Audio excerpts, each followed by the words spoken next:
വീണ ജോർജിന്റെ ബാഗ്, ശൈലജ ടീച്ചറിന്റെ കണ്ണാടി, പിണറായി വിജയൻ കുളിച്ച തോർത്ത്, എന്തൊക്കെയായിരുന്നു പിന്നാലെ നടന്ന് CCTV പോലെ കോൺഗ്രസുകാർ നിരീക്ഷിച്ച് ആക്ഷേപിച്ച് ഇത്രയും കാലം കൊട്ടിഘോഷിച്ചു നടന്നത്.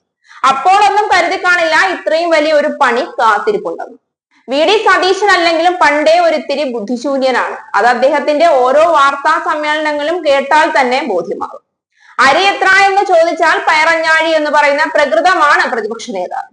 അത് പിന്നെ അതിലും മൂത്ത പ്രതിപക്ഷ നേതാവായ രാഹുൽ ഗാന്ധിയെ കണ്ടാണല്ലോ പഠിക്കുന്നത്. അതിന്റെ ഒരു പോരായ്മ കുറവൊക്കെ ഉണ്ടാകും.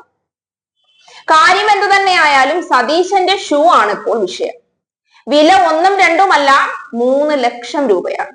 3 ലക്ഷം രൂപ വിലയുള്ള ഷൂ അല്ല എന്ന് പറയുകയാണെങ്കിൽ ക്ലൗട്ടിൽട്ട് എന്ന കമ്പനി സതീശനെതിരെ കേസ് കൊടുക്കേണ്ടതാണ്.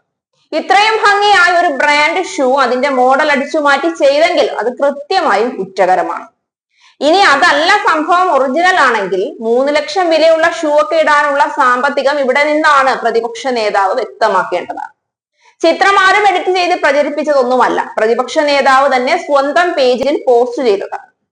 വടി കൊടുത്ത് അടി വാങ്ങി എന്നൊക്കെ പറഞ്ഞു കേട്ടിട്ടുണ്ട്. സതീശന്റെ കാര്യത്തിൽ അക്ഷരാർത്ഥത്തിൽ ഇപ്പോൾ അത് ശരിയായി. വടിയെല്ലാം നല്ല ഉലക്ക കൊടുത്ത് അടി വാങ്ങി സതീശൻ.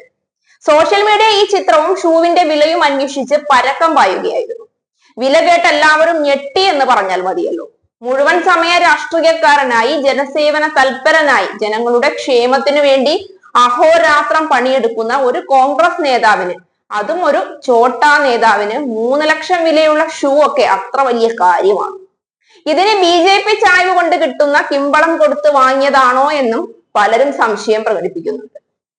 രാഷ്ട്രീയത്തിൽ ഇറങ്ങിയാൽ ഇത്രയും വലിയ ലക്ഷറി ലൈഫ് ഒക്കെ കിട്ടുമെങ്കിൽ പിന്നെ എന്തിനാണ് സാധാരണക്കാരൻ കുത്തിയിരുന്ന് പഠിക്കുന്നത്? 10ാം ക്ലാസ്സും ഗുസ്തിയുമായി രാഷ്ട്രീയത്തിലേക്ക് ഇറങ്ങിയാൽ മതിയല്ലോ. 10ഉം 10,000ഉം വിലയുള്ള ബാഗും കണ്ണടയും കണ്ടപ്പോൾ കുറഞ്ഞ കേരളത്തിന്റെ ഖജനാവ് മുഴുവൻ കൊള്ളയടിച്ച് വാങ്ങി എന്നൊക്കെ പരക്കെ ആക്ഷേപം പറഞ്ഞു നടന്നവർക്ക് ലക്ഷങ്ങൾ വിലയുള്ള ഷൂ കണ്ടപ്പോൾ മനസ്സിലായില്ലത്ര. പ്രതിപക്ഷത്തിരിക്കുമ്പോൾ തന്നെ ഇതാണ് അവസ്ഥയെങ്കിൽ ഭരണപക്ഷത്തെ എങ്ങാനും കയറിയിരുന്നാൽ തങ്കം കൊണ്ട് കിരീടം പണിഞ്ഞ് വെക്കുമല്ലോ സതീശ.